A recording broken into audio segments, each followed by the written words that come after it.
মনে করেন একটা বাজার, আপনাদের এখানে বাজার আছে কি? আচ্ছা, এই বাজারের মধ্যে ধরেন 100 ব্যবসায়ী আছে, আর ব্যবসায়ীরা ব্যবসা করে। আল্লাহ পাক ব্যবসা হালাল করেছেন না হারাম করেছেন? হালাল ব্যবসা। ব্যবসায় একটা 10 টাকার পণ্য আপনি চাইলে 30 টাকা, 40 টাকা, 50 টাকা, 100 টাকা বিক্রি করতে পারবেন কি না? পারবেন। মার্কেটের একটা ফিক্সড প্রাইস থাকে, মার্কেট প্রাইস, এটাকে বলে মার্কেট প্রাইস, যে একটা দাম নির্ধারণ করা হয় যে আমরা এই দামে সব সেল করবো, তাই না? আচ্ছা, এন্ড ব্যবসায়ীরা ব্যবসা করছে, ব্যবসায় লাভও আছে, লসও আছে, ঝুঁকিও আছে, লাভও হতে পারে, লসও হতে পারে। এখন ব্যবসা করার সময় দেখা গেল যে এক ভাই লাভ করলো আর এক ভাই লস করলো, এমনটা হয় কি না? আচ্ছা, আল্লাহ পাক এখানে কি করেন জানেন? এই বাজারের মধ্যে যে সম্পদগুলো আছে, অর্থ সম্পদ, আপনারা যেটা কারেন্সি বলেন, এগুলো আল্লাহ রাব্বুল আলামিন হাত থেকে হাতে ঘোরাতে থাকেন। আজকে আপনার হাতে, কালকে তার হাতে, কালকে তার হাতে, পরশু আরেক ভাইয়ের হাতে। এই সম্পদ বাজারের মধ্যে ঘুরতে থাকে। বাজারটা হতে পারে সমাজ, হতে পারে রাষ্ট্র, হতে পারে বিশ্ব। ভালো করে বোঝেন, ছোট পরিসরে হতে পারে সমাজ, হতে পারে রাষ্ট্র বা বিশ্ব। আল্লাহ পাক সম্পদটা সার্কুলেট করেন, ঘোরাতে থাকেন। আজকে তার হাতে, কালকে তার হাতে, কালকে তার হাতে, এভাবে সম্পদ ঘুরতে থাকে। লাভ লসের রিস্ক আছে, কেউ লাভ করে, কেউ লস করে। এভাবে সম্পদ সার্কুলেট হতে হতে হতে আল্লাহ পাক যাকে ইচ্ছা ধনী বানান, যাকে ইচ্ছা গরিব বানান। কথা বুঝতে পারছেন? এটা হলো এই জায়গায় রিজিকটা নিয়ন্ত্রণ করেন সরাসরি আল্লাহ পাক। আল্লাহ পাক কারো সম্পদ নেন, কারোকে দেন, কারো কাছ থেকে নেন, কারোকে দেন, কারো কাছ থেকে নেন, কাউকে দেন। এভাবে সম্পদ ঘুরতে থাকে। আর যদি দেখা যায় সম্পদ মানে চাহিদার চেয়ে কম হচ্ছে, আল্লাহ পাক সম্পদ উৎপন্ন করে দেন। জমিন থেকে উৎপন্ন করেন, আসমান থেকে উৎপন্ন করেন। আমি মানে বুঝাতে পারছি না। এরপরও যদি দেখা যায় যে সমাজের সংকট হলো, অন্য সমাজ থেকে আমদানি করতে হয়। যদি একটা রাষ্ট্রের সংকট হচ্ছে, অন্য রাষ্ট্র থেকে আমদানি করতে হয়। এভাবে একটা সিস্টেম চলে, ইসলামিক সিস্টেম। এখানে ব্যবসা হচ্ছে মূল। এখানে দায়িত্ব আল্লাহ নিয়ে নেন, কাউকে ধনী করবেন, কাউকে গরিব করবেন। সম্পদ ঘুরতে থাকবে, ঘুরতে থাকবে। এভাবে আল্লাহ পাক আপনার এই যে ধনী ব্যক্তি মনে করেন যে সম্পদ এখানে লাভ করেছে, এই ব্যক্তির উপর আবার জাকাত ফরজ আছে। কি আছে? জাকাত ফরজ আছে। এখন এই যখন ধনী হবে, নিসাব পরিমাণ সম্পদ আসবে, তখন এ জাকাত দিবে গরিবকে। তখন যার হাত থেকে সম্পদ চলে আসছে, ওর কাছে আবার সম্পদ ফিরে যাবে। সুবহানাল্লাহ। বুঝতে পারলেন কি কিভাবে সম্পদ আল্লাহ পাক ঘোরান? এর জাকাত ছাড়াও আছে সদাকা। সদাকা ছাড়া সাদাকাতুল ফিতর আছে, অনুদান আছে, এবং নরমালি আল্লাহ পাক কিন্তু সদকা করতে উৎসাহিত করেন। এইভাবে একটা ইকোনমিক সিস্টেম চলতে থাকে, ছোট বা বড় পরিসরে। এইভাবেই মদিনা টিকে ছিল, এভাবেই মদিনার ইকোনমিক সিস্টেম চলতো নবী সাল্লাল্লাহু আলাইহি ওয়াসাল্লামের যুগে। তো সেখানে আরো একটা বিষয় এক্সট্রা ছিল, যেটা এখন নাই। সেটা ছিল গনিমত। সেটা কি? রাসূল সাল্লাল্লাহু আলাইহি ওয়াসাল্লাম, সাহাবীরা বিভিন্ন যুদ্ধ এবং জিহাদ করতেন কিনা? না, তারা তো এগুলো করতেন না। ঘর মসজিদে বসে খালি সুবহানাল্লাহ পড়তেন, হ্যাঁ নাকি? বদর উহুদ তো হয়নি ইসলামে, হয়েছে? বদর উহুদ বলে কোনো যুদ্ধ হয়েছে নাকি? এগুলো বললে তো দেখা যাবে বাপরে বাপ, অবস্থা খারাপ। হ্যাঁ, জিহাদি বয়ান শুরু করে দিয়েছে। এগুলো কি ইতিহাসে আছে কি নাই? যখনই মুসলিমরা যুদ্ধে গিয়েছে এবং জয় করেছে, তখন বিপুল গনিমতের সম্পদ লাভ করেছে। বুঝতে পারছি? গনিমত মানে ওই যে যাদের সাথে যুদ্ধ হচ্ছে, ওদের সব সম্পত্তি মুসলিমরা তখন পেয়ে যায়, কারণ ওগুলো ছেড়ে ওলা পালিয়ে যাবে। এটা এর মধ্য দিয়ে মুসলিমরা ব্যাপক সচ্ছলতার মুখ দেখেছিল। খায়বারের যুদ্ধে জয়ের মধ্য দিয়ে মুসলিমরা প্রায় 1/3 সম্পদ পেয়েছিল আরবের মধ্যে। জাজিরাতুল আরবের 1/3 সম্পদ শুধু খায়বার যুদ্ধ জয়ের মধ্য দিয়ে লাভ করা হয়েছে। ওইটা তো নাই, এখন ক্লোজড। আমি ওগুলো বাদ দিয়ে এই সিস্টেমগুলোর কথা বললাম, সদাকা, ব্যবসা ইত্যাদি। তার মানে ইসলামিক ইকোনমিক সিস্টেমের মধ্যে আল্লাহ পাক সম্পত্তি নিয়ন্ত্রণ করছেন এবং কাউকে ধনী বানাচ্ছেন, কাউকে গরিব করছেন। সম্পদ হাতে হাতে ঘুরছে। যে ধনী সে আবার জাকাত দিচ্ছে, তখন গরিবের কাছে ধনীর সম্পত্তি চলে আসছে। বুঝতে পারছেন কি ভাই কিছু? আচ্ছা, কঠিন হচ্ছে আলোচনা মনে হয়। আচ্ছা, একটু কঠিন শোনেন। খালি কি আর উঠবস করা, ঢেলে দেই, চা খাই, কফি খাই শুনলে হবে? হ্যাঁ, এগুলো শুনলে হবে খালি? ভালো করে শুনি ইনশাল্লাহ। এখন চলমান সিস্টেমে কি সমস্যা হয়? যখন আপনি ব্যবসাটাকে গুটিয়ে নিয়ে সুদটাকে প্রাধান্য দিচ্ছেন, মানে সুদের মধ্যে কি লাভ লস দুটা রিস্ক আছে, ঝুঁকি আছে কোনো? সুদে আপনি যখন খান, আপনি কি বলেন যে ঠিক আছে আমি 100 টাকা নিলাম, ব্যবসায় লাভ হলে আমি দিব 50%, লস হলে 50%। এটা তো সুদ না, এটা তো সুদ না। এটা কি সুদ? যখন আপনি বলেন যে আমি 100 দিয়েছি, আমাকে 110 দেওয়া লাগবে, 100 দিয়েছি আমাকে 110ই দেওয়া লাগবে, আপনি তো লসের রিস্ক নিবেন না। নিবেন? সুদখোর কি লসের ঝুঁকি নিবে নাকি লাভের শর্তে টাকা দিবে? এখন যখন আপনি লাভ লসের ঝুঁকি নিচ্ছেন না, তখন একজন লাভ করা একজন লস করার কোনো সিস্টেম বাজারে থাকছে না। তখন সম্পদ ধনিক শ্রেণীর হাতে পুঞ্জীভূত হচ্ছে, তারা আস্তে আস্তে ধনী হতে থাকবে, গরিবরা আস্তে আস্তে গরিব হতে থাকবে। এ আবার জাকাত দিবে না, তখন ওই সম্পদ আবার গরিবের কাছেও ফিরে আসবে না। এভাবে সুদের মধ্য দিয়ে সম্পদ সংকীর্ণ হয়ে যায়, একদম একটা মার্কেট, সমাজ, রাষ্ট্র ম্যাসাকার অবস্থা, দেউলিয়া হয়ে চলে যাবে। একটা একটা করে কথা বলেছিলাম, ফলেছিল কি অর্থনীতির কথাগুলো? পাকিস্তানের কথা ফলেছে? পাকিস্তানের সামনে আরো ভয়াবহ পরিণতি আছে। আর এগুলো থেকে শিক্ষা না নিতে পারলে আমাদের সামনে ক্ষতি আছে। এগুলো বলবেই বাকে, বোঝাবেই বাকে। আর আল্লাহ পাক আমাদের কথা গ্রহণ করার মানসিকতা দান করুন। কমপক্ষে কথাগুলো শুনে একটু যাচাই করার তৌফিক আল্লাহ দান করুন।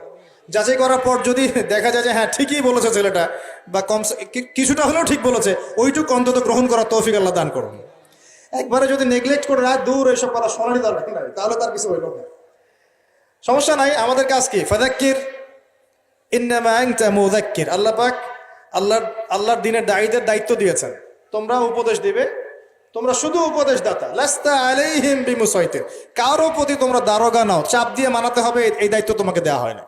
জাস্ট বলে দিয়ে চলে আসো সামনে। ফাযাক্কির ইন নাফাআতিয যিকরা, তুমি উপদেশ দিবে হে নবী। সায়াযাক্কারু মান ইয়াখশা, যে উপদেশ গ্রহণ করবে সে শীঘ্রই গ্রহণ করবে, যে আল্লাহকে ভয় করে সে শীঘ্রই উপদেশ গ্রহণ করবে ইনশাআল্লাহ। প্রিয় ভাইরা, তো এখনকার চলমান বিশ্বের ইকোনমিটা হচ্ছে সুদ ভিত্তিক। এই কারণেই ইকোনমিক সমস্যাগুলা, মন্দাগুলা, স্যাংশনগুলা, করাপশনগুলা, এগুলো সুযোগ থেকে যায়। আদারওয়াইজ ইসলামিক ইকোনমিক সিস্টেম পরিপূর্ণরূপে থাকলে এই সমস্যাগুলো হতো না। রমজান মাসে ওয়াদা নাম্বার 5, কয়টা ওয়াদা করছেন এই পর্যন্ত ভাই?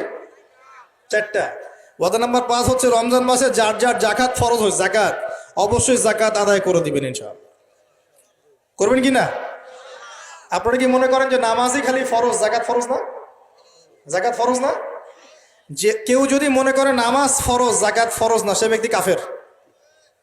হ্যাঁ, আমার ফতোয়া না, যে কোনো আলেমকে জিজ্ঞাসা করেন না, যে কোনো মাযহাবের আলেমকে জিজ্ঞাসা করেন, যে কোনো মাযহাবে। মান ফাররাকা বাইনা সলাতি ওয়াজ যাকাত, যে ব্যক্তি সালাত এবং যাকাতের মধ্যে পার্থক্য করে, সে ব্যক্তি মুসলিম মিল্লাত থেকে খারিজ হয়ে চলে যাবে। আবু বকর সিদ্দিক রাদিয়াল্লাহু আনহুর যুগে কিছু মানুষ যাকাত দিত না, দিতে চায় নাই। আবু বকর সিদ্দিকের মতো নরম মানুষ না, নরম মানুষ নামাজে দাঁড়ালেই ঝরঝর করে কান্না শুরু করেন, নরম মনের মানুষ, তিনি যাকাত অস্বীকারীদের বিরুদ্ধে যুদ্ধ করলেন। ইতিহাস পড়ে দেখেন। তারপরে তারা ভয়ে যাকাত দেওয়া শুরু করলো। একজনের বিরুদ্ধে অ্যাকশন নেওয়া হয়েছে, বাকিরা ভয়ে যাকাত দেওয়া শুরু করেছে। রাষ্ট্রীয় কোষাগার সমৃদ্ধ হলো।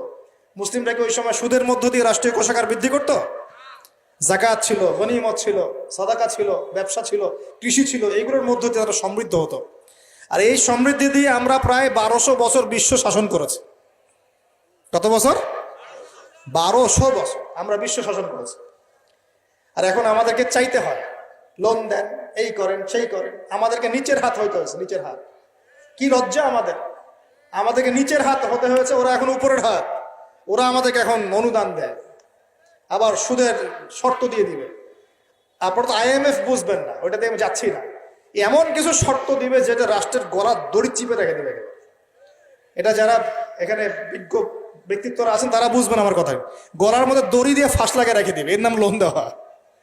গলায় দড়ি দিয়ে ফাঁস ধরে রেখে দিবে, এর নাম লোন দেওয়া। দিবি না মানে টান দিয়ে নিয়ে নিবে একেবারে। তারপর শ্রীলঙ্কা বানায় রেখে দিবে একেবারে। শ্রীলঙ্কা এমনি হয়েছে নাকি? ওর গলায় আগে রশি পরাইছে, নে তুই নে, এগুলো সব নে। রশি আস্তে আস্তে টান দিছে দিয়ে এক পর্যায়ে যখন দেখছে এ তো আর আমার কিছু শোধ করতে পারবে না, টান দিয়ে সব নিয়ে নাও, দেউলিয়া শেষ নাই। শিক্ষা, বিশ্ব বুঝতে হবে কোরআন সুন্নাহ আল্লাহ পাক শুধু এই যে ঝাড়ফুঁক করার জন্য আর তাবিজ করার জন্য, হ্যাঁ, শুধু বরকত নেওয়ার জন্যই নাজিল করেন নাই। কোরআন এবং সুন্নাহ আল্লাহ পাক নাজিল করেছেন যাতে কোরআন সুন্নাহ দিয়ে আমরা চলমান সমাজের, বিশ্বের সমস্ত সমস্যাগুলোর সমাধান খুঁজে বের করতে পারি। না কি মনে হয় আপনাদের? এই জন্য আল্লাহ নাজিল করেন নাই? আমি একটা আয়াত বলি তাহলে বুঝবেন। আল্লাহ বলছেন সূরা নাহল আয়াত নাম্বার 89, সূরা নাহল আয়াত নাম্বার 89 আল্লাহ পাক বলছেন, বিসমিল্লাহির রহমানির রহিম, ওয়া নাযালনা আলাইকাল কিতাব, হে নবী আমি আপনার প্রতি এমন একটা কিতাব নাজিল করে দিয়েছি, মানে কোরআন, তিবিয়ানান লিকুল্লি শাই, যে কিতাব প্রতিটা বিষয়কে ব্যাখ্যা করবে ইনশাআল্লাহ। ব্যাখ্যা করে কিনা? কোরআন প্রতিটা বিষয়কে ব্যাখ্যা করে কিনা? ওয়া হুদান, এবং কোরআন হবে আমাদের জন্য হেদায়াত, মানে পথনির্দেশ, গাইডেন্স, ও রহমাতান এবং আল্লাহর পক্ষ থেকে রহমত, দয়া, ও বুশরা লিল মুসলিমিন, আর মুসলমান জাতির জন্য এই কোরআন হচ্ছে সুসংবাদ। বলি সুবহানাল্লাহ। এই কোরআন যদি পড়ি না, বুঝি না, আমল করি না, তাহলে এর সমাধান কেমন করে বের করব? আল্লাহ পাক আমাদেরকে এমন ওলামায়ে কেরাম দান করুন, এমন প্রজন্ম দান করুন, এমন যুব সমাজ দান করুন, এমন নেতৃত্ব দান করুন, যারা কোরআন এবং সুন্নাহর জ্ঞান দিয়ে পুরো বিশ্বটাকে শাসন করতে পারবে ইনশাআল্লাহ। আল্লাহ পাক, আমি দোয়া করি আল্লাহ পাক আমাদের ঊর্ধ্বতন কর্তৃপক্ষ সহ সবাইকে এমন হেদায়েত দান করুন, যে হেদায়েতের আলোকে তারা কোরআন সুন্নাহর কাছে এমনভাবে আত্মসমর্পণ করবে যে ওই হেদায়েতের আলো নিয়ে, ওই আলোর মশাল নিয়ে ইনশাআল্লাহ বিশ্বটা জয় করবে ইনশাআল্লাহ। এমন প্রজন্ম আসবে ইনশাআল্লাহ। যদি এই এস্টিমেশনগুলা যতদিন পর্যন্ত না মুসলমানরা এই বিশ্বটাকে আবার শাসন না করছে, বিশ্বাস করলেন না, আমরা এখন হতাশ। প্রিয় ভাইরা, কিভাবে সম্ভব হবে? আগে তো আমাদের সবাইকে জ্ঞান অর্জন করতে হবে নাকি? তাহলে আমরা নিয়াত করতে পারি কি, 7 নাম্বার ওয়াদা করতে পারি যে আমরা সবাই কোরআন এবং সুন্নাহর ইলমটা অর্জন করব ইনশাআল্লাহ। কমপক্ষে বেসিক কিছু জ্ঞান অর্জন করব ইনশাআল্লাহ। আমি বলছি না যে সবাইকে মুফতি হওয়া লাগবে, সবাইকে দায়ী হতে হবে, সবাইকে একদম মুফাসসির হতে হবে, এটা জরুরি না, এটা মানুষ পারবেও না। কিন্তু কমপক্ষে ইসলামের বেসিক জিনিসগুলো কি আমরা শিখতে পারি না ভাই? এটা শেখার জন্য কি খুব কষ্ট করতে হবে?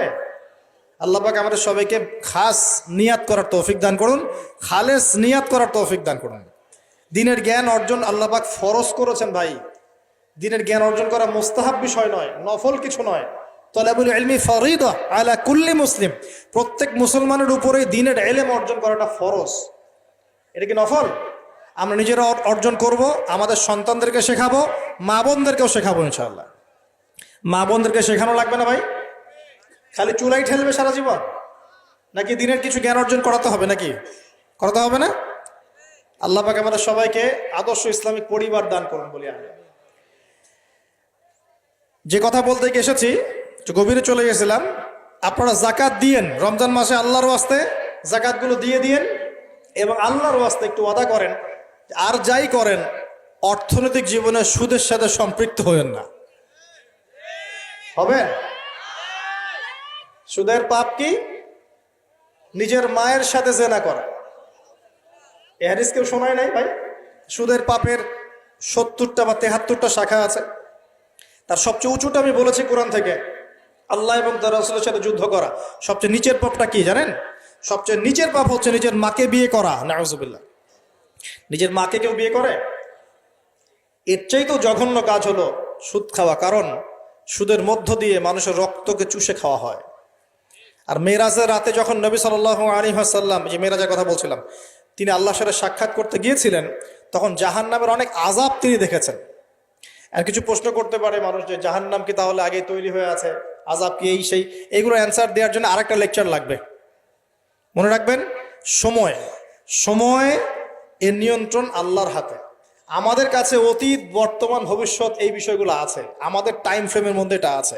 আল্লাহ পাকের কাছে এইভাবে সময় না যে অতীত একটা, এটা বর্তমান, এটা ভবিষ্যৎ, এমন নয়। সবকিছু আল্লাহর সামনে, সবকিছু সবকিছু